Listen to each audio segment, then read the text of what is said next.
Existia uma senhora que diariamente ela ia à igreja, entrava ali, orava, passava 1, 2 horas conversando com Deus. Defronte da igreja havia uma sapataria e o gerente ficava sempre observando aquela senhora que entrava e passava ali 1, 2 horas.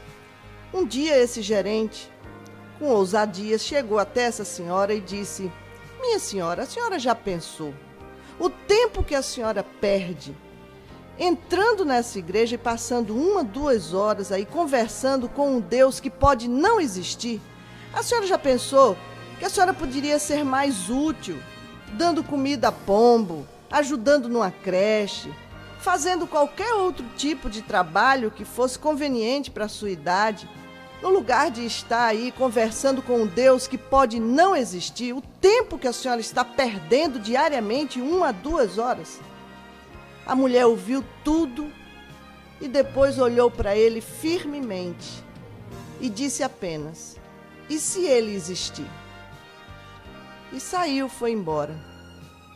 Aquele homem com certeza deve ter questionado dentro de si, não é?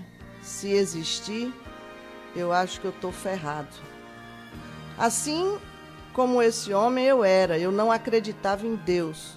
Eu achava que Deus era obra do homem, ou seja, uma invenção, porque o homem, pela sua limitação, criou um ser superior para tirar um pouco o medo do desconhecido, no caso. E em primeiro lugar vem a morte. Então eu tinha medo da morte, mas cresci sem nenhum referencial divino. A minha mãe era uma católica não praticante e eu não gostava de ir com ela à igreja, eu achava chato, achava que era algo que não atraía a mim com 8, 9 anos de idade. Portanto, eu preferia ficar em casa. A minha avó era crente, mas muito mais na aparência. Nunca me levou para a igreja, embora eu ouvisse ela cantar hinos e usava uma roupa de crente, cabelo de crente, mas não gostava de negros. E aquilo me chamava a atenção pelo preconceito. Então eu não vi testemunho que valesse e por isso eu não me atraí por nenhuma religião e assim cresci. Não tive problemas na adolescência, juventude, apesar da minha mãe ser separada do meu pai, e eu não tive a figura paterna em casa. Na verdade, isso foi uma lacuna. E eu não tinha também um referencial masculino, paterno. Eu nem aprendi a dizer a palavra papai, porque isso a criança aprende condicionado. O papai chegou, olha o papai. Eu não vi o papai chegar, o papai não ligava lá para casa e eu não aprendi a dizer isso. Mas a minha mãe supriu bem as nossas necessidades e trabalhou e venceu e conseguiu nos criar muito bem. Eu estudei em bons colégios.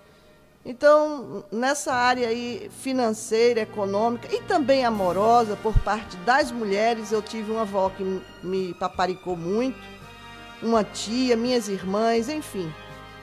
Eu não tenho o que reclamar com relação a isso. E a minha juventude, eu fui fazer jornalismo, e quando eu cheguei à universidade, eu já estava sendo empurrada por um feminismo que chegava com muita violência para cima das mulheres, fazendo com que elas pensassem e agissem iguais aos homens.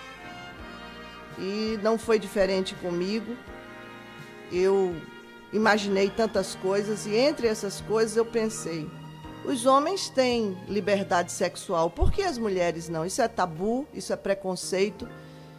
Então eu também vou dar o meu grito de liberdade, eu vou me emancipar sexualmente. Eu tinha um namorado que estava já há 3 anos, eu o amava, achava que ele me amava. Então eu disse: vou unir o útil ao agradável, eu vou fazer sexo, vou me liberar, me emancipar. Eu não sabia que sexo fora do casamento é pecado. Pecado para homem, para mulher, para viúvo, viúva. divorciado, divorciada, noivo, namorado, sexo fora do casamento é pecado. E por que é que eu dou tanta ênfase a isso? É porque, na verdade, eu vejo que Satanás, se tem um brinquedo que ele gosta, é essa área. Como ele não conhece sexo, porque os anjos não têm sexo, Deus não fez os anjos com sexo, então ele quer exatamente nessa área mexer, bulinar, descobrir, e ele fica usando o homem. E eu vejo tantas coisas nessa área. Eu tenho na minha igreja um gabinete de aconselhamento, de cura interior, e a maioria dos casos que vem, seja de homossexualismo, seja de desajuste no casamento, seja na juventude, problemas, geralmente tem a ver com o sexo. Então eu sei que o diabo, ele não brinca em serviço nesse negócio. Então ele mexe mesmo, mas ele entra para destruir. E é uma área bastante bulinada por ele. Por isso que eu gosto de dar ênfase. Porque Deus fez tudo com ordem e decência. Porque não seria na área sexual. Quando Deus criou o homem, disse, não é bom que esteja só. E ainda concluiu, far-lhe uma auxiliadora. Ali foi instituído o casamento. Então, Deus não fez um homem e 2, 3 mulheres. Ou disse, vou fazer 2 homens ou 2 mulheres. Não, ele disse e complementou com, olhem tudo, tomem conta de tudo, cresçam, multipliquem. Então, ele se referia ao casal. Essa é a ordem de Deus, a organização. Mas eu não conhecia a Bíblia, achava que era um livro velho, ultrapassado, que não tinha nada a ver com a minha juventude, com a minha beleza, com a tecnologia avançada que eu fazia parte. E Deus também para mim era algo que não tinha nenhum significado, porque eu questionava a existência. Então eu fiz sexo fora do casamento. Toda desobediência tem uma consequência. Eu engravidei, o rapaz não quis ficar comigo e eu tive que assumir um filho sozinha. Quando o menino nasceu, mesmo sem conhecer a Deus, eu olhei para o alto, para onde todos diziam que Deus morava, e eu disse, preste bem atenção no que eu vou falar. Se você existe, não mexe no meu filho. Eu fiz um apelo. Na verdade, nós somos interesseiros, nós buscamos as nossas próprias vontades e interesses, então eu queria ali defender a minha parte. E eu tentei barganhar. Caso Deus existisse, como ele é amor, é bondade, como todos dizem, então ele iria me perdoar, porque sabia quem eu era e tudo mais. Se ele não existisse, eu não estaria fazendo papel de boba, de estar numa igreja, dando glória a Deus, aleluia, para algo que não existe. Então eu queria levar vantagem em tudo, até com Deus. E assim eu disse isso para ele, voltei, toquei a minha vida. E eu, na época, já fazendo jornalismo, fui convidada então para fazer um estágio na TV Globo. Um estágio de apenas 3 meses, mas eu me dei muito bem e ali passei 17 anos. Eu fui carreirista, entrei como estagiária, logo cheguei a repórter 1, repórter 2, 3, repórter especial. Esse é o último, digamos assim, degrau para um repórter dentro da TV Globo. Não há mais, não tem como subir mais. Depois daí só diretoria. E eu estava agora realizada. Eu podia bater no peito e dizer, eu venci, eu tenho capacidade. Logo chegaram os valores, o salário vai aumentando e eu fui comprando casa, carro, todos esses valores que o mundo tem e presenteia os bons profissionais e sítio. Então, eu costumava dizer que tinha de perfume francês a homem bonito. Viagens, quando eu entrava de férias, não havia problema para mim. muitos rapazes vinham namorar comigo. Também eu fui presenteada por alguns valores que não são materiais, mas são visíveis. Arrogância, prepotência, autossuficiência. Eu era toda poderosa global. Eu me sentia o máximo, meu ego transbordava. Eu estava inchada de vaidade, de orgulho. Muitos amigos também se achegaram. Quando nós temos dinheiro, poder, fama, chega muita gente para ser amigo. Os rapazes vinham namorar e eu esnobava. Eu namorava com aqueles que realmente tocassem algo em mim, me atraíssem de alguma forma, mas eu esnobava os demais. Entre os rapazes, alguns eram casados. E eu, embora não quisesse nenhum compromisso com esses, porque achava que era complicado, o homem casado sempre dá problema, mas eu fazia o charme. Eu não deixava passar em branco, porque eu queria todos aos meus pés. Uma espécie de vingança. Eu queria me vingar da minha mãe, que tinha sido abandonada pelo meu pai. Eu queria me vingar das minhas amigas, que também passavam por situações similares. E, em resumo, a mulher, que sempre passava por esse tipo de problema. Era abandonada, era traída. E eu dizia, agora eu estou com a faca e o queijo na mão, então eu posso me vingar por todas essas pessoas. Mas um desses rapazes insistiu demais e eu não tive como me livrar e terminei me envolvendo seriamente com um homem casado. Foi muito difícil, complicado, porque com todo aquele orgulho, com aquela autossuficiência que eu tinha, eu não tinha o meu homem. Eu tinha minha casa, meu trabalho, meu carro, meu salário, meu filho, mas eu não tinha o meu homem. Eu era outra, eu era aquela que é odiada, amaldiçoada, xingada. Eu era amante. Eu não podia levar o meu companheiro, o meu parceiro para os lugares, para as festas, boates e apresentar os amigos. Esse é meu noivo, marido, namorado. Ele não era nada disso. E amante não se apresenta, se esconde. E embora eu fosse tão cheia de vontades, aquela eu tinha que abafar.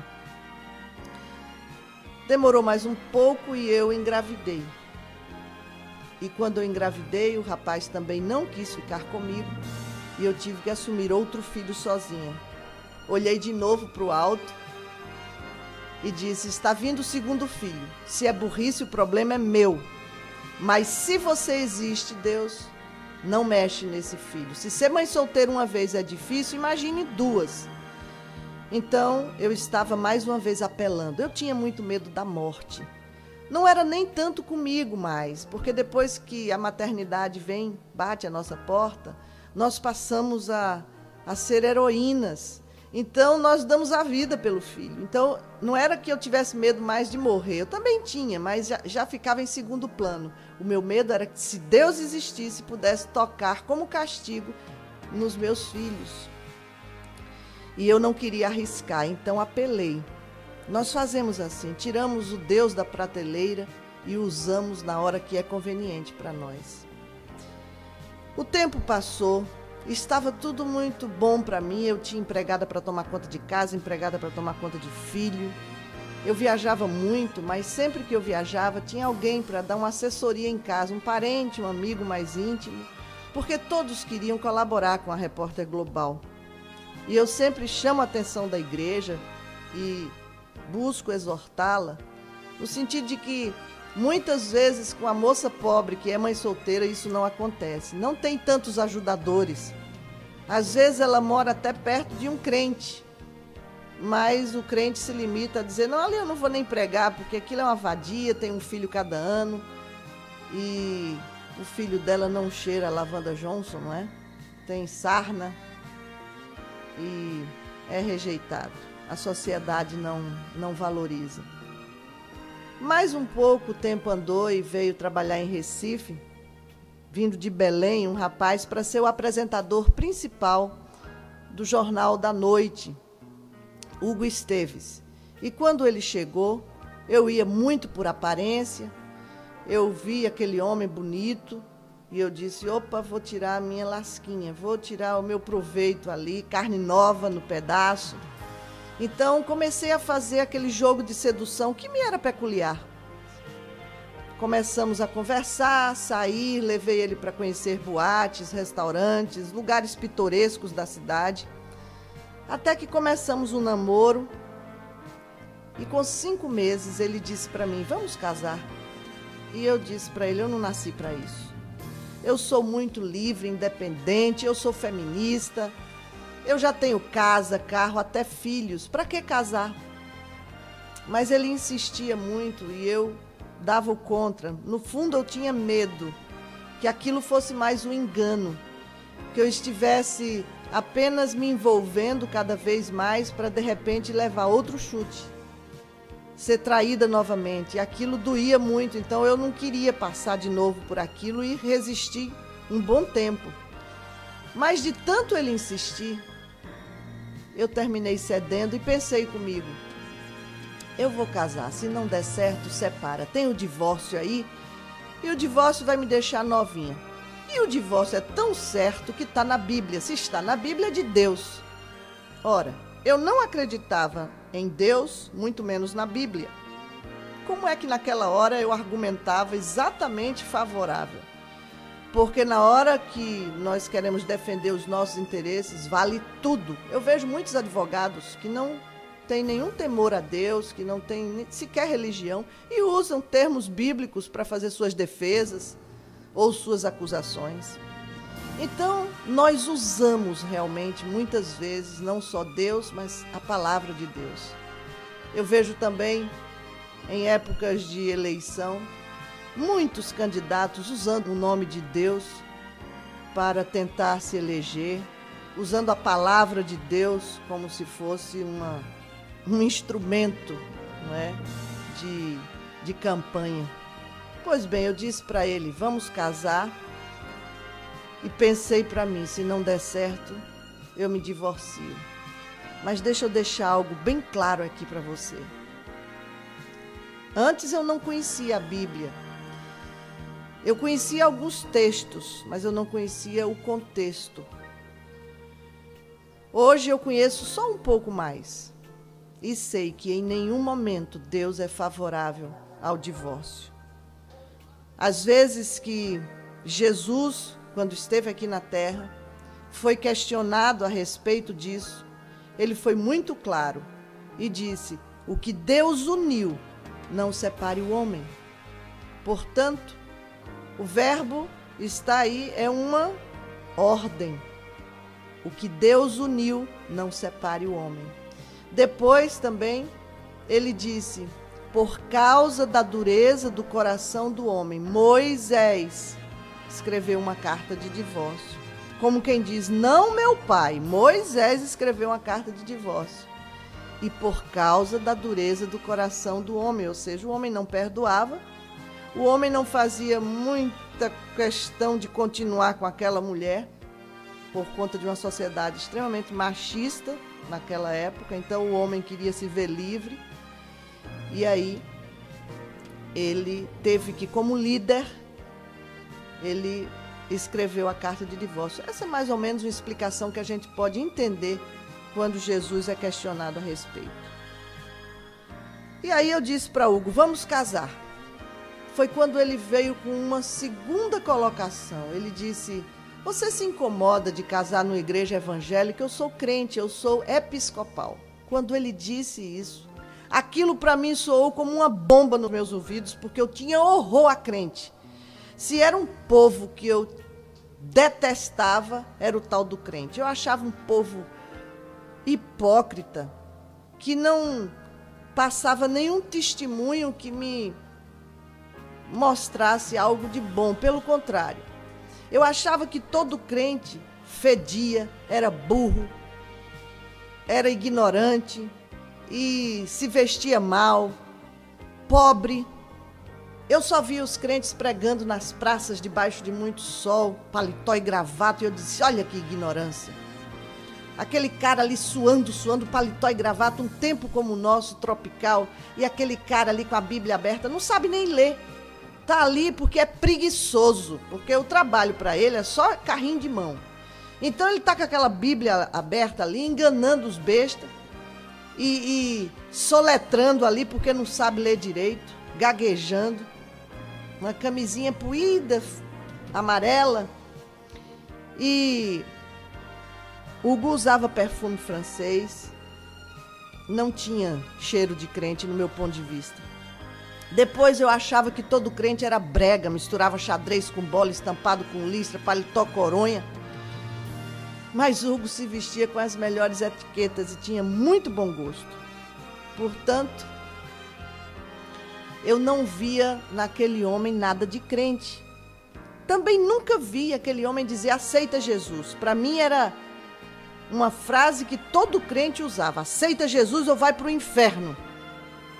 Foi quando ele disse: eu não sou esses crentes fanáticos, não, que vivem dentro da igreja dando glória a Deus, aleluia, com as mãos para cima. Eu nasci na igreja, me batizei, aprendi a tocar violão com o pastor, frequentei escola dominical muitos anos, mas, como quem diz, cresci e não precisa tanto, não é? Uma vez ou outra, mas sou crente. Aí eu pensei, ele então deve ser um crente moderno, né? Eu tinha uma visão antiquada de crente, eu preciso também mudar. Deve ter crente moderno. Crente moderno fuma, bebe, chama palavrão, faz sexo fora do casamento, frequenta motel adoidado. Eu disse, eu vou ser uma crente moderna. Nada melhor, né? Porque eu estava justificando ali para um Deus, se existisse, né? Eu estava dando minha cara ali uma vez ou outra na igreja, como quem limpa a barra. E também não estava fanática, como tantos dizem. Casamos e o pastor nos convidou a frequentar a igreja aos domingos. Mas logo eu cheguei à conclusão que ali não era o meu lugar. Eu pensei, eu passo a semana inteira enfrentando todo tipo de situação. Eu viajo muito, vou fazer sequestro de alguém, vou fazer queima de maconha no sertão, faz um acidente aéreo, cai um avião, ou um acidente nas estradas também, eu tenho que cobrir, e fico para um lado, para o outro, chega o presidente da República, arma o esquema de cobertura. Num final de semana que eu tenho livre, eu quero curtir meus filhos, ir para uma praia, um hotel fazenda, curtir meu marido. Eu prefiro tomar uma cerveja bem gelada, não é? Dar um mergulho na praia, olhar para o céu e dizer, afinal sou filha de Deus. Cinicamente. É assim que nós fazemos, nós achamos que temos direito, nós achamos que porque somos filhos de Deus podemos fazer e acontecer. Eu ouço tanto pagodeiro dizer, eu preciso tomar minha cervejinha, minha cachaçinha, tocar minha charanga aqui, afinal sou filho de Deus. Essa é uma frase que sai assim, fácil da nossa boca, mas sem nenhum entendimento. Eu acho que o que aproxima mais saber quem é o Filho de Deus aqui na Terra é esse filme do Mel Gibson que mostra a paixão de Jesus por nós, o que ele sofreu, que a gente sabe que ali é uma interpretação, é óbvio que não houve dor física, mas que na verdade Jesus sentiu a dor física de tudo aquilo e muito mais. Então, ser filho de Deus não é ter o direito de tomar uma cervejinha, de dar um mergulho na praia e ter uma vida, não é, prazerosa. Ser filho de Deus requer muito mais, porque se Deus não poupou o seu legítimo filho das dores que ele passou para poder nos salvar, que diremos nós?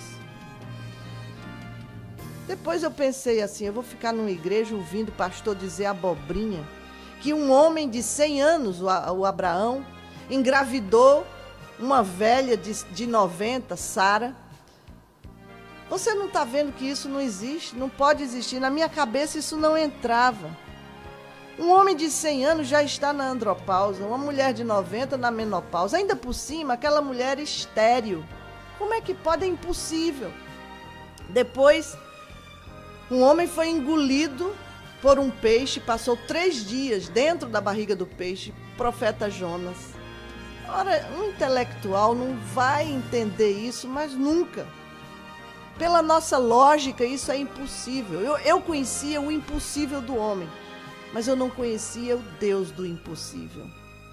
Porque a Bíblia diz, em Lucas 1,37, para Deus, nada é impossível. Mas eu não conhecia. E depois tinha o dízimo também. E eu digo, eu vou dar meus 10%. 10% do meu salário é um bom dinheiro, do meu marido também. Para um pastor comprar carro novo, fazer reforma na casa. E eu tinha uma ideia de pastor, para mim tudo era ladrão. Então eu disse, olha, eu não vou entrar nessa de jeito nenhum. Realmente, largamos a igreja, não fomos mais à igreja. Nasceu uma filha. E quando essa menina nasceu, nós notamos que ela tinha problemas, fomos aos especialistas. E eles constataram que ela tinha um problema motor, precisava fazer fisioterapia. Eles chamam estimulação precoce. E eu via Hugo, com quase 1,85 m, tendo que andar de 4 pés para ensinar a filha a engatinhar, naquela salinha de fisioterapia. Minha filha misturada com crianças deficientes. E eu dizia, isso é uma humilhação. Eu estava certa, era uma humilhação. Eu não sabia para quê e de quem vinha. Hoje eu sei.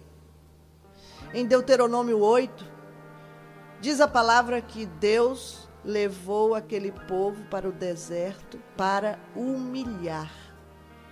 Mas acrescenta, para provar, para saber se eles estavam, se aquelas pessoas estavam obedecendo os mandamentos dele. Então, se você tem vivido dias difíceis, que para você é humilhação, pode saber, meu irmão, minha irmã, Deus pode estar te humilhando para melhorar o teu caráter, para te ensinar novas coisas, para te chamar para perto dele. Comigo, a partir daquele momento, Deus começava a se aproximar. E eu não entendia, eu não o conhecia, eu não o amava, mas ele me amava, ele me conhecia. E não somos nós que escolhemos a Deus, é ele quem nos escolhe. Em fevereiro de 87, eu estava voltando de uma reportagem e quando chegamos perto do Recife, no município chamado Moreno, o carro que eu vinha quebrou a barra de direção, cruzou a BR-232, entrou por um bambuzal e atrás havia um buraco fundo. Se nós caíssemos ali, provavelmente iríamos nos machucar até morrer, porque era realmente íngreme, era um buraco de uns 300 até 400 metros. E se a gente caísse ali, eu creio que é possível que nem escapasse. Mas na direção que o carro foi, havia uma pedra. Ela era única em toda a boca do precipício. E nós batemos nessa pedra. Depois eu pude observar que ali dava para cair uns 40, 50 carros, mas nós não caímos porque batemos na pedra. Eu não morri, ninguém morreu, mas eu quebrei a coluna. Eu nunca tinha sofrido acidente, eu não tinha noção de primeiros socorros, portanto eu estava muito assustada. Eu estava no banco da frente, a porta abriu e eu arriei, fiquei deitada numa grama que tinha. As minhas pernas ainda ficaram um pouco presas, eu consegui puxar e fiquei totalmente deitada. Mas cônscia, eu não desmaiei, eu não fiquei dormente, eu sentia todo o meu corpo. Os rapazes, os 3 rapazes que trabalhavam comigo, saíram do carro, ficaram ao meu redor gemendo, reclamando. Um quebrou a clavícula, o outro machucou muito forte o nariz. Mas todos estavam em pé. Eu não consegui levantar. Não que eu não pudesse, eu tinha toda a condição, eu podia ter feito um esforço, me sentava, eu nem tentei. Porque naquele momento algo falou comigo, aqui dentro de mim. E dizia, não dobra, não dobra. Eu não consegui desobedecer aquela ordem. Pedi para que não me dobrassem, me levassem para o hospital. Fomos para um hospital já um hospital especializado, de convênio, e lá fizeram muitas radiografias, mas não acusava nada. O médico preocupado, afinal era uma equipe da Globo, e ele queria dar toda a assistência, mas ele disse: olha, Magda, o nosso raio-x está com um problema, não está muito nítido, e eu acho melhor que você vá para um hospital mais especializado, ou que pelo menos não esteja com esse problema de raio-x. E o meu marido perguntou: como é que eu vou levar ela daqui? E ele disse: olha, em caso de acidente, o melhor é ser o mais rápido possível. Então pega ela, leva no seu carro mesmo. Isso significava que eu iria dobrar. No meu carro não tinha condição de ir deitada. E naquela hora eu era muito braba, muito mandona. Eu disse: eu não dobro. Chama uma ambulância. E aí chamaram, chegou a ambulância, eu fui no outro hospital. Na primeira radiografia acusou. E o médico disse: olha, você teve muita sorte. Você quebrou a primeira vértebra lombar, que fica na altura da cintura. O osso está bem quebradinho, está todo esmagado, fragmentado. Se você tivesse feito qualquer movimento de dobra, foi essa palavra que o médico usou, você iria ter uma séria lesão, talvez não andasse mais, porque esses ossinhos iam se mexer, rasgar a membrana que protege a medula, ia vazar o líquido, você ia ter uma séria lesão, talvez nem andasse mais. Teve muita sorte. Eu só conhecia essa palavra, sorte. Eu não conhecia livramento, a palavra livramento que Deus dá àqueles que Ele ama. E eu não tinha ideia de que Deus estaria ali me poupando de algo. O médico disse que o procedimento seria apenas engessar todo o tronco, não seria cirurgia, e eu iria passar 4 meses engessada. E eu achei aquilo terrível, era muito vaidosa, teria que usar roupas folgadas, mas tive que aguentar. E coloquei o gesso em todo o tronco. Aquilo também era um processo humilhante para mim, e Deus continuava se aproximando, sem que eu entendesse ou notasse. 15 dias antes de eu tirar o gesso, a minha filha, que estava então com 1 ano e 8 meses, morreu. E ali foi um baque mesmo na minha vida. Eu tinha medo da morte, mas naquele momento eu preferia morrer, porque doía demais. Meus seios choravam agora por um leite que foi derramado em vão. Meu útero também gritava por algo que acolheu e que não valeu a pena, porque tinha se perdido. E eu queria morrer. Nós não fomos para o enterro. Eu não aguentei sepultar minha filha, nem eu nem meu marido. Fomos para casa. E pela primeira vez em casa, eu vi um gesto de crente que me chamou a atenção. Aquele pastor que me casou, a esposa dele, mais o bispo da igreja, eles souberam da notícia e logo foram fazer uma visita. A mulher, a esposa do pastor, estava com 9 meses de gravidez. 1 semana depois, ela teve neném. E ela não se poupou. E eu achei aquilo tão estranho, aquela mulher grávida, não sabia nem do que a minha filha tinha morrido. Podia ser uma doença infecto-contagiosa. E aquela mulher estava ali, totalmente despojada. E eu considero um presente que eles levaram para nós. Geralmente eu pergunto à igreja que presente foi, mas a igreja nunca sabe. É nessa hora que eu também procuro exortar com muito amor a igreja. Uns dizem que foi a Bíblia, mas a Bíblia eles já tinham dado no casamento. Outros dizem que foram flores. Não, não foram flores, nem foram bombons. Alguns falam em consolo. Eu digo, em forma de quê? Não sabem. Amor, mas em forma de quê? Outros dizem a palavra. Eu digo, veio depois. Jesus veio depois. Eles foram chorar conosco. Esse foi o presente. Eles apenas choraram conosco. Depois eu entendi que a Bíblia diz isso: chora com os que choram e te alegra com os que se alegram. Mas a igreja não tem feito isso. A igreja parece que se profissionalizou no evangelho. Faz encontro de casais, encontro de jovens, adolescentes, cruzada, louvor, louvorzão, jantares, mas não ama. Até fala no amor, prega muito, mas não vive, não pratica. E olha, o evangelho, ele desgasta. Eu tenho ouvido aí um evangelho que dá carro novo, que dá casa nova, que restaura casamento. Eu tenho ouvido muitas coisas. Mas o evangelho de Jesus Cristo é um evangelho que desgasta. Ele faz, é possível que aconteça, são bênçãos de Deus. Todos esses presentes são bênçãos de Deus. Mas você ir só para receber essas coisas, você ir porque o seu casamento está falido, porque você está desempregado, porque é uma estratégia, digamos. Mas a pregação não pode fugir ao seu propósito. Nós precisamos aprender a falar do evangelho com a nossa vida.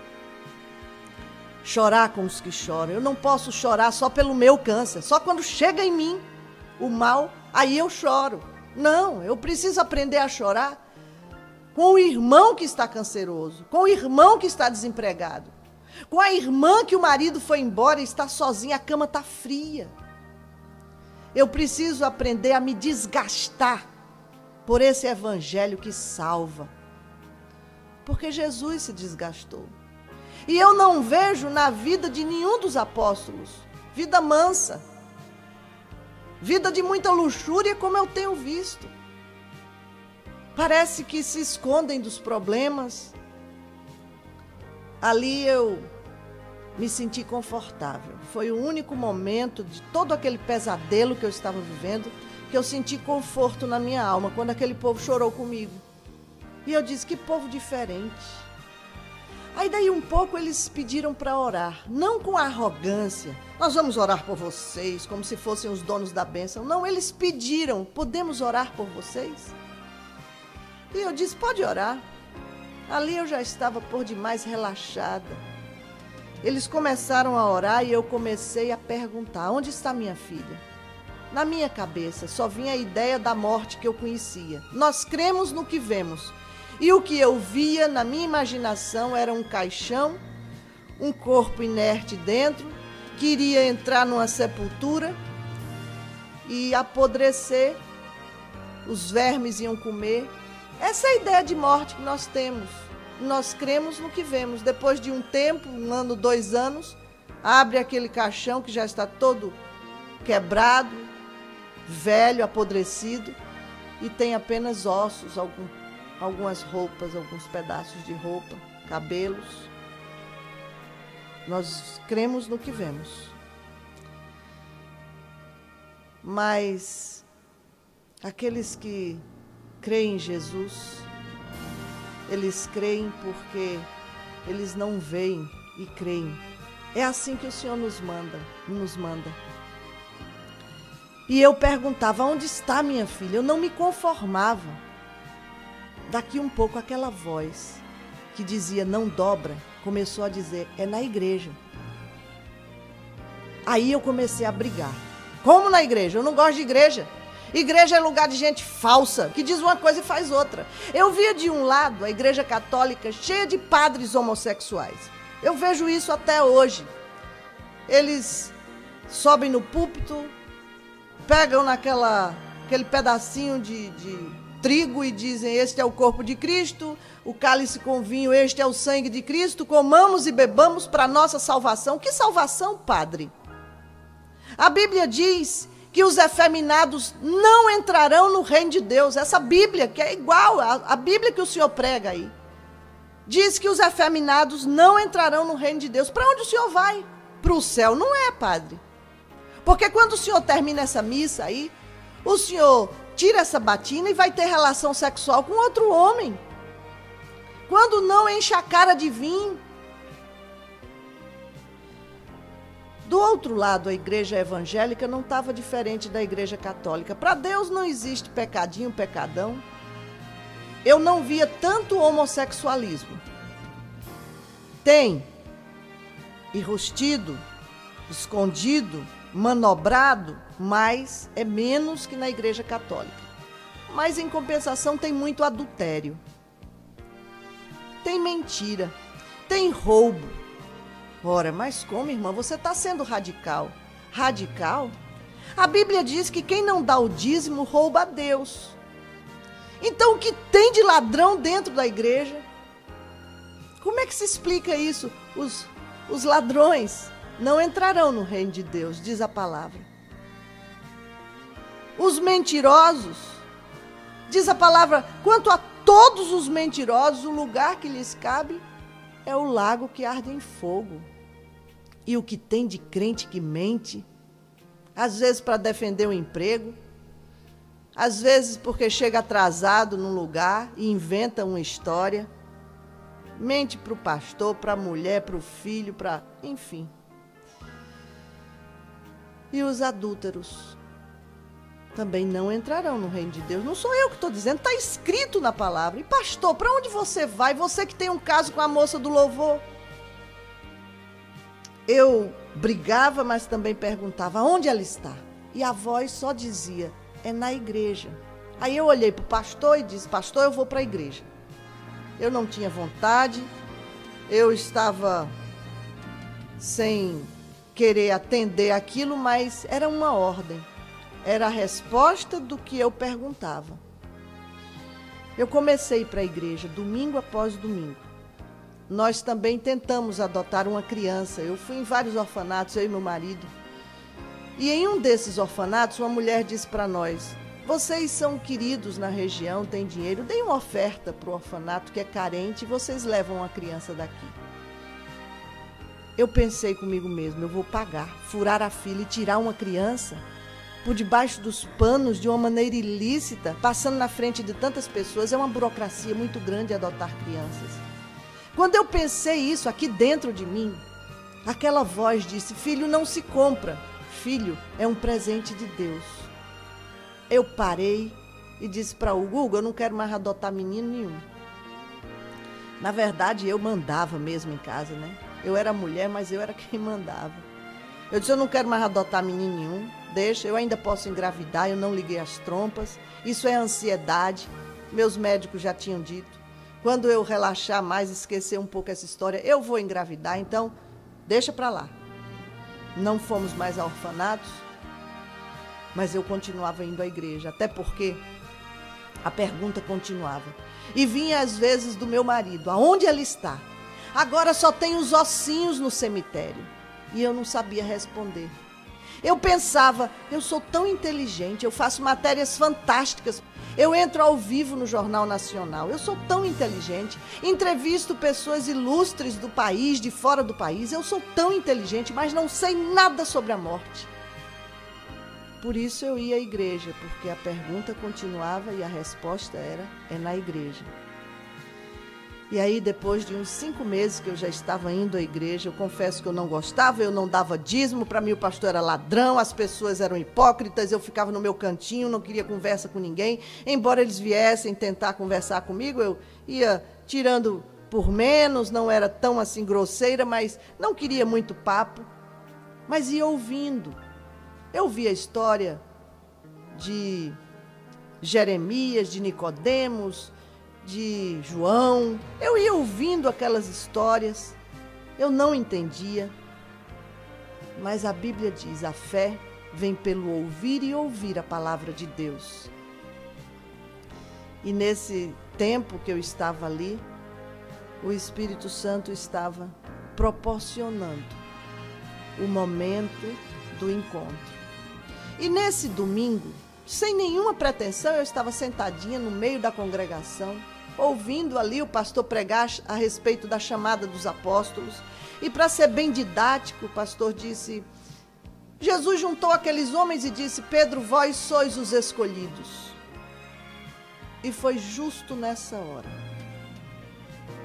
que eu ouvi mais uma vez aquela voz, que disse para mim: filha, eu quero você trabalhando para mim.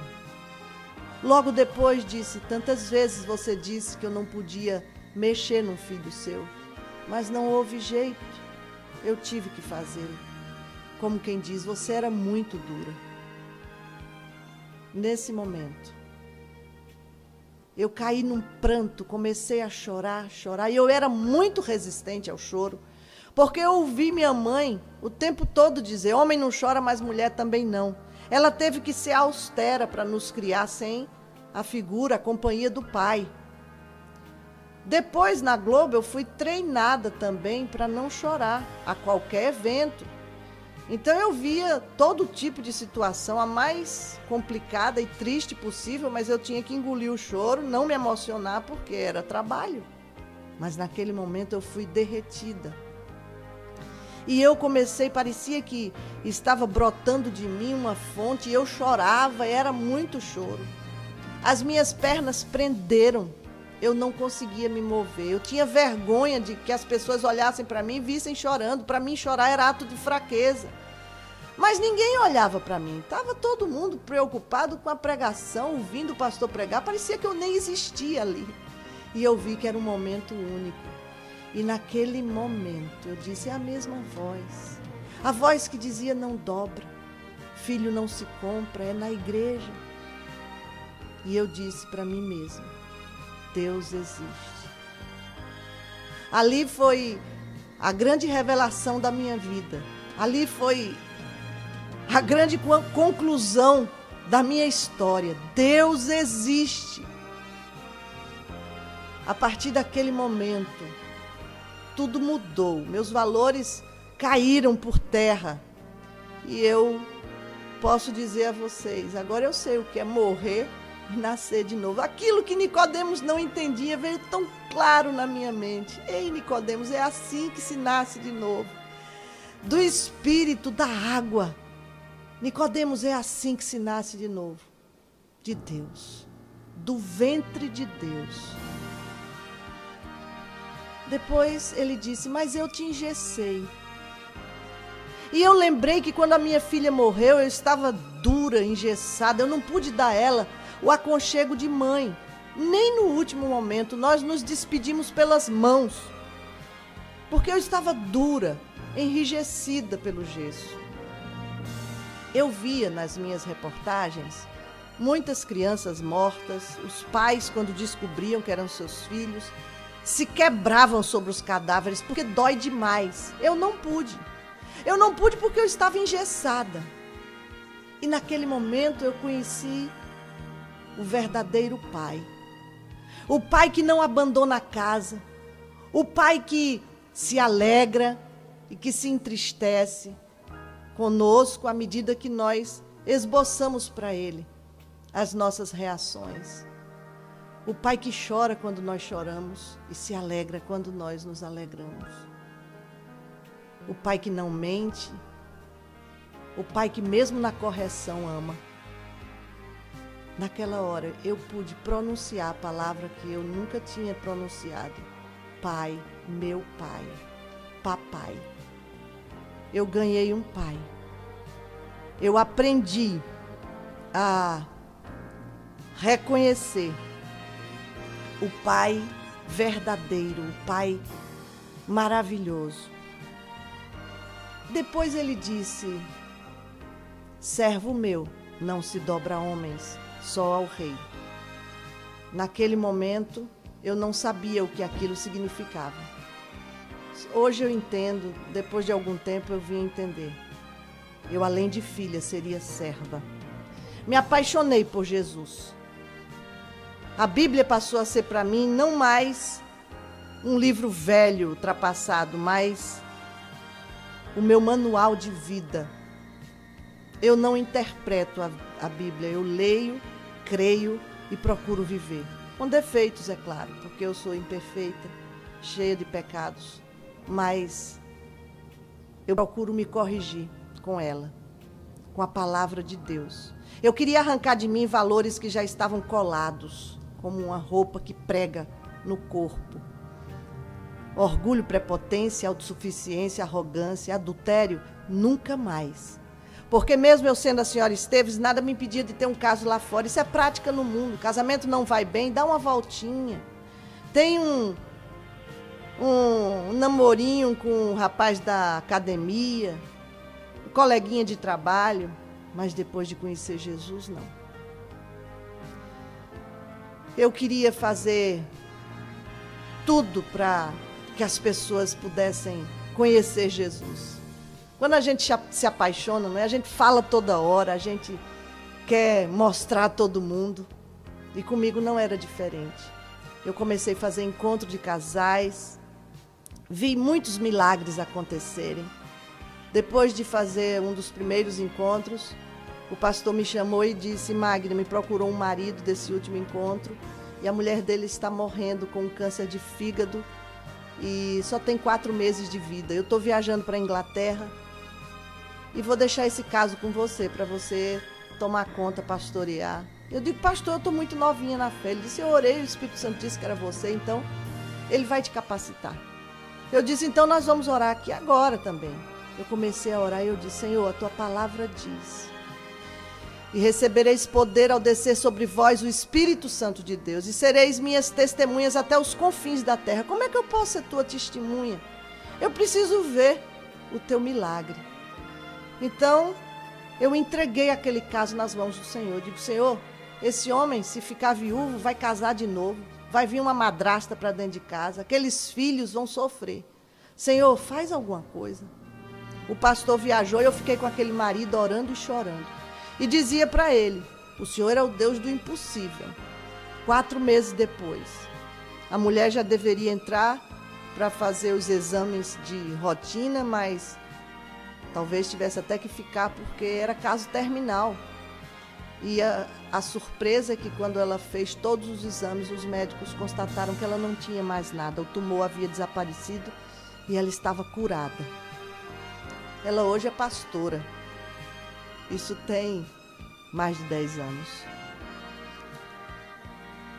Depois, numa praia, eu fui fazer uma reportagem. Eu teria que pegar um barco, ir para alto mar, pegar um barco maior e fazer uma regata que estava havendo lá dentro, uma competição, alguma coisa assim. Quando eu cheguei na praia, havia uma criança morta, tinha se afogado, estava ali um policial, o menino coberto com um lençol, de vez em quando vinha um curioso, levantava o lençol para ver o rosto roxo do menino. A mãe sentada de um lado, numa pedra, chorando. Eu vi aquela situação e comecei a falar com Deus. Esqueci que estava numa reportagem e disse: Senhor, faça alguma coisa. Aquela mulher está sofrendo, eu sei o que é um filho morto. Eu sei a dor de estar ali presenciando um filho morto. O Senhor também sabe. O Senhor viu o seu filho ser pregado numa cruz. E ali eu chorava e clamava. E daqui um pouco o Senhor disse: louva. Quando eu ouvi aquilo, eu disse: como eu vou louvar? Eu estou vendo um filho morto, uma mãe chorando, isso é motivo de louvar? Louvar é agradecer. Ele não falou mais nada. Mas eu tive um entendimento naquela hora. Me veio a lembrança quando Jesus tirou Lázaro de dentro do túmulo, 4 dias de morto. E ele disse: Lázaro, sai. E antes de ver Lázaro, ele disse: obrigada, Pai. Ele louvou a Deus, ele agradeceu. Ali eu entendi que louvar, agradecer, deve ser antes de ver a bênção. Antes de ver o milagre acontecer. E eu então comecei a cantar uma música que ele me deu na hora. E fui cantando aquela música até pegar o outro barco. Quando eu cheguei lá no alto mar, peguei o outro barco. Aí me esqueci do que tinha acontecido. Passei 2 horas e voltei. Terminei a matéria, correndo para levar para a televisão e editar a matéria. Mas o motorista da Globo não embarcou, ele ficou em terra. E ele disse para mim: Magda, lembra daquele menino que estava morto aqui? E eu falei: sim. E ele disse: ele não morreu. Veio um homem de lá, eu não sei de onde ele veio, de repente apareceu e disse: esse menino não está morto. Fez um movimento e levantou.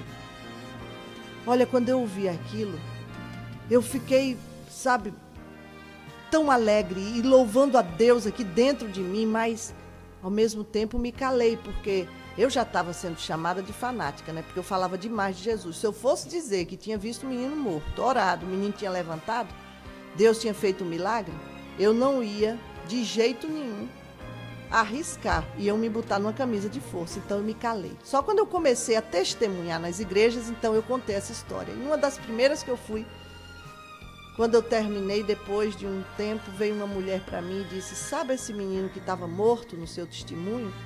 Eu disse: sim. Ela disse: hoje ele é um rapaz. Eu sou parente da mãe dele. E quando eu ouvi o seu testemunho, eu fui me certificar primeiro.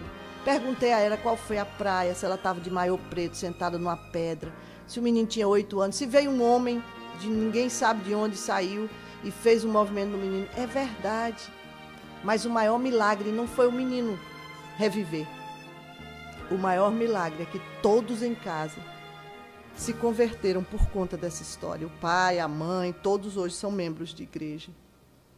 E ali eu dei glória a Deus e aleluia, mas a nossa fé é muito curta. E eu de vez em quando vacilava, de meu Deus, será que essa história realmente parece tão incrível? E eu só conto esse testemunho quando o Senhor me lembra. E nesse dia, depois que eu estava com essas dúvidas na cabeça, me veio essa lembrança e eu dei o testemunho numa determinada igreja. Quando eu terminei, contei essa história. E quando eu terminei, veio um homem na minha direção, com os olhos cheios de lágrimas, com a criança no colo, e disse assim: irmã, esse hotel era o 4 Rodas, que ficava na praia do Rio Doce? Eu disse: ele fez. Fui eu que dei o lençol para cobrir o menino. Eu era garçom na época ali. Pedi o gerente um lençol, porque a criança estava exposta ali, o corpo exposto. E eu vi, irmã, quando um homem apareceu e levantou e o menino saiu vivo e todos correram com medo. E ali, mais uma vez, eu glorifiquei a Deus e aprendi para não estar mais duvidando das coisas que vêm da parte do Senhor. Mas à medida que eu entrava para o Evangelho, eu começava a ter problemas na minha vida pessoal, profissional. Antes ainda, eu queria relatar que 1 ano depois da morte da Tassiana, eu estava saindo de casa, o telefone tocou, era uma amiga dizendo que tinha uma criança, se eu queria adotar, uma recém-nascida. E eu disse: eu quero, mas uma coisa eu aprendi depois que eu conheci o Senhor. Eu devo ser submissa ao meu marido. Para obedecê-lo, eu preciso atender realmente tudo aquilo que ele pede. E uma das coisas é que seja submissa, a mulher seja submissa ao marido. Então eu não quis decidir. Eu liguei para o meu marido, perguntei, e ele disse: eu vou ver a neném. Eu viajei, à noite liguei para casa e perguntei para ele: você foi ver a neném? Ele disse: fui, ela é a minha cara. E assim chegou a Rebeca na minha casa. Linda, minha filha. Também realmente parece com o Hugo. Tem os olhinhos puxados, é morena. Mas Deus só faz bem feito. Ela tem o meu sangue, A positivo. Com 5 meses do nascimento da Rebeca, eu estava muito feliz e esqueci que não tinha ligado as trompas. E aí relaxei demais, toda a ansiedade foi embora. E quando eu dei conta, eu estava grávida da Raquel, outra menininha, também parecida com o pai, mas com o meu sangue, A positivo. E ali eu pude ver se cumpria a promessa do Senhor, que quando Ele leva alguma coisa, Ele dá em dobro. Eu me alegrei por demais com o Senhor. Portanto, são 4 filhos abençoados, que não são meus. Agora eu sei que são do Senhor. Mas, como eu disse, à medida que eu ia me aprofundando nas coisas de Deus, buscando cada vez mais aprender, e eu sou muito apaixonada por Jesus. Eu ia sendo muito perseguida também. Então, na Globo, eu não conseguia mais. As matérias que me davam para fazer eram matérias já bobas e eu insistia. Eu ia no Rio de Janeiro, perguntava por que as minhas matérias não estavam entrando no Jornal Nacional mais. Eles diziam que era o Recife que não mandava, o Recife dizia que era o Rio. Até hoje eles não sabem. Na verdade, era Deus me tratando no orgulho, naquela vaidade, porque a gente converte, mas tem uma caminhada. Eu costumo dizer que a caminhada cristã é como subindo uma escada. Você não pode parar, porque se parar no meio de uma escada, é possível que desequilibre e você cai. E também não pode caminhar para trás, Então é sempre subindo para chegarmos no alvo que é o Senhor Jesus, a altura perfeita do varão, não é perfeito. Pois bem, meu marido também não quis mais trabalhar em encontro de casais, saiu da igreja, se revoltou, não quis mais, disse que eu estava fanática e eu comecei a diminuir os trabalhos na igreja para agradá-lo, já que ele não era convertido, não entendia. E na Globo sempre aquela luta, eu muito perseguida, muito humilhada, mas não existe crente humilde sem ser humilhado. Você, para ser humilde, você precisa ser humilhado e ninguém quer ser humilhado. Então é um processo, é um trabalho. E eu estava vivendo tudo aquilo e comecei a orar ao Senhor. Pai, tudo que eu sei fazer é jornalismo, foi tudo que eu aprendi. Mas lá na Globo não me deixam mais trabalhar, me perseguem. E o Senhor falou muito claro para mim, não é a você que eles perseguem, é a mim. É o nome que você defende lá dentro. Eu falava demais de Jesus. Aí eu disse, então me tirem dali, eu não aguento mais. E ele disse, espera. E eu passei 3 anos esperando no Senhor. Não queria tomar iniciativa própria. E fiquei esperando na vontade de Deus, orando, chorando, me aguentando. Até que 3 anos depois, a minha filha teve uma virose, uma doença, a mais nova. E eu tive o discernimento, já tinha levado para médico, para tomado medicação, mas não passava. E eu tive o discernimento, eu já estava com algum discernimento ali, que era espiritual. Então eu disse, Hugo, vamos orar. Ele não ora, mas respeita. Me ajoelhei na minha cama, pus a mão em cima da menina, orei, a doença foi embora. E quando eu terminei de orar, Hugo olhou para mim e disse assim, Magda, chegou a hora de você sair da Globo. E eu fiquei colocando desculpa, não, eu já estou até acostumada, mas eu queria era sair pela vontade de Deus e não de homem nenhum. Então eu comecei a dar desculpa, ele disse, não, lá fora você vai ganhar muito mais, 17 anos de Globo, você vai ganhar muito mais, fazendo produção independente, trabalhando em comerciais, e você vai ter mais tempo para os trabalhos da igreja. Quando ele disse isso, eu disse, Senhor, eu acho que é o Senhor que está falando comigo, mas seja mais assim, claro, eu preciso ter uma certeza para poder tomar uma atitude. Eu não quero sair pelo vai do homem, eu quero sair pelo teu vai. Foi quando o Hugo ia saindo do quarto, voltou e disse, para você ver que isso é de Deus, amanhã eu vou me reconciliar lá na Globo com quem eu sou obrigado. Quando ele disse isso, eu pensei imediatamente, se o Senhor usou então aquela jumenta para falar com o profeta, pode estar usando meu marido agora para estar falando comigo. Tomei posse. E no outro dia eu cheguei na Globo e pedi demissão.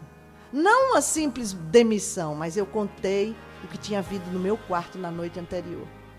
A oração e tudo mais. A minha diretora chorou muito e quase soluçando ela disse, eu queria ter essa fé. Eu disse, olha, pede a Deus, é Ele que é o dono da fé e Ele vai te dar.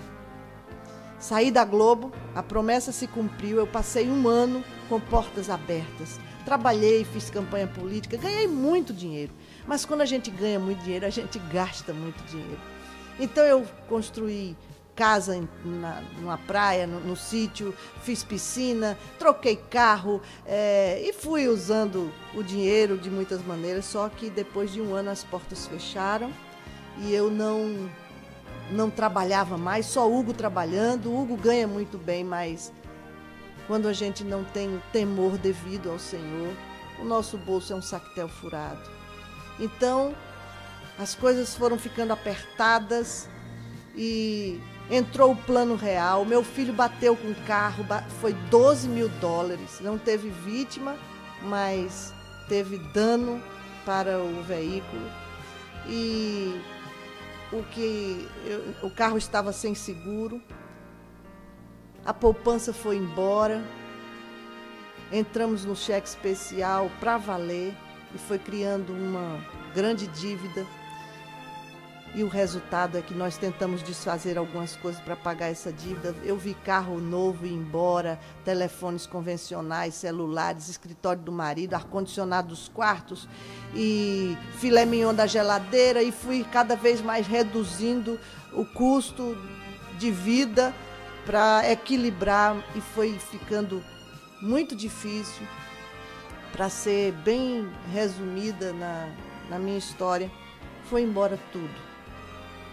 E eu fiquei não só sem nada, mas devendo ainda, e foi algum tempo para poder pagar essa dívida. Mas eu posso dizer a você, não me faltou o necessário. O Senhor supriu todas as minhas necessidades. Os filhos continuaram estudando. A minha casa vendi, mas eu moro em apartamento alugado, nunca fiquei sem teto. E aprendi a depender de Deus. Hoje eu posso dizer a você que eu sou completamente dependente do Senhor.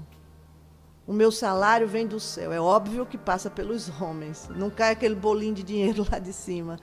E pode até cair, porque eu creio que o Senhor é Deus poderoso. Mas para a gente não fugir tanto assim, né? Isso nunca aconteceu comigo de cair do céu, mas vem pela mão de tantas pessoas que eu nem imagino que possa vir. Então, eu hoje sou uma pessoa que eu posso olhar no teu olho e sem nenhuma máscara, sem barreiras, eu posso dizer, eu sou muito feliz. Passo por dificuldades, passo por momentos de prova mesmo. Às vezes é preciso passar até, como dizem os pentecostais, mais inflamados, passo óleo no couro, porque para passar no funil de Jeová. Mas tudo isso eu sei que coopera para o meu bem. O meu Pai tem o controle da minha vida, tem o controle de tudo. Ele é poderoso para fazer infinita mais do que eu pense, do que eu peça. E eu confio nele. Tenho aprendido cada vez mais a confiar nele. Não é fácil, mas ele é o Deus do impossível. E até essa incredulidade que é do homem, ela faz com que o nosso impossível se torne possível aos nossos olhos. Então, eu não sei como é que você está, eu não sei nem quem é você.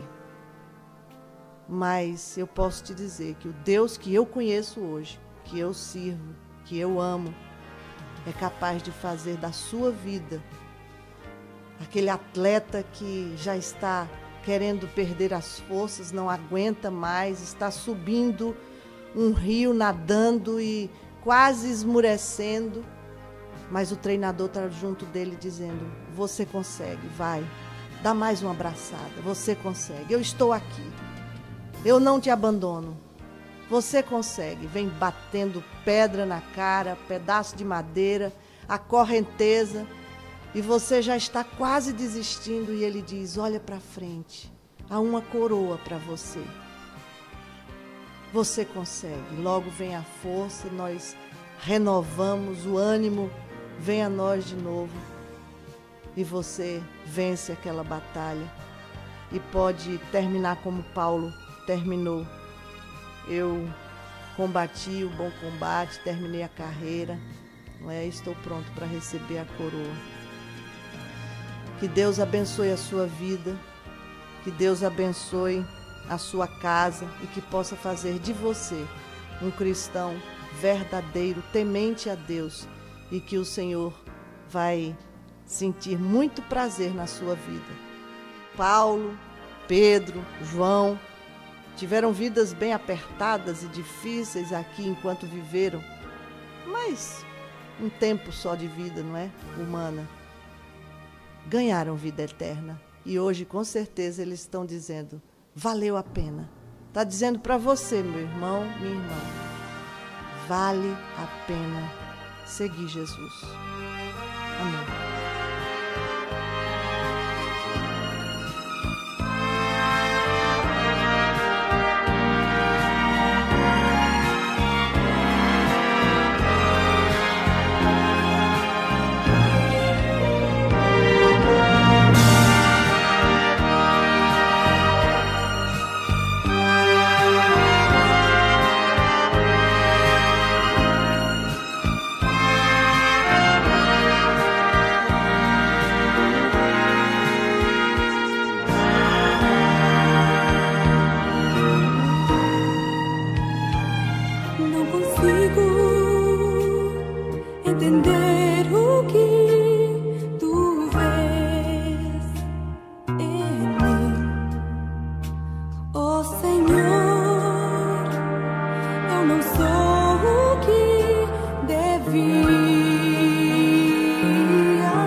e perdido andava, mas com amor tu traçaste um plano para mim. Respondeste minha oração de fé, Senhor. Desde então só a ti pertenço eu.